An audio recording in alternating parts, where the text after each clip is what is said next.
soraru Lilgo KEKMO SAISEI Belong ngồi abadeng KERIOR OLSESENGERENG MAKDI MENGKEKEBELUNG MERKEM DELENGELEM Rasim mengelalitoi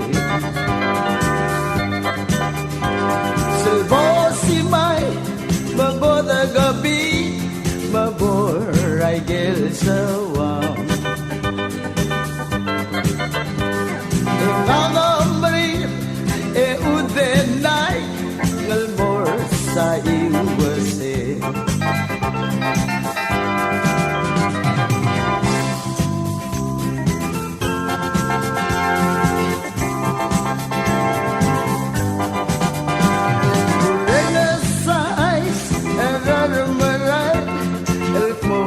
KEMREAL SOBEKANG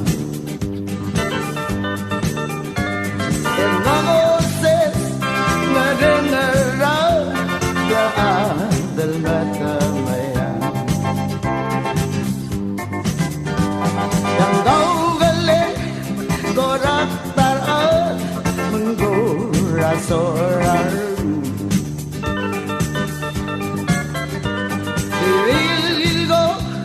KEKMO SAISEI Belong ngồi abadeng KERIOR OLSESENGERENG MAKDI MENGKEKEBELUNG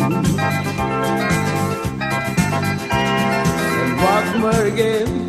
DELENGELEM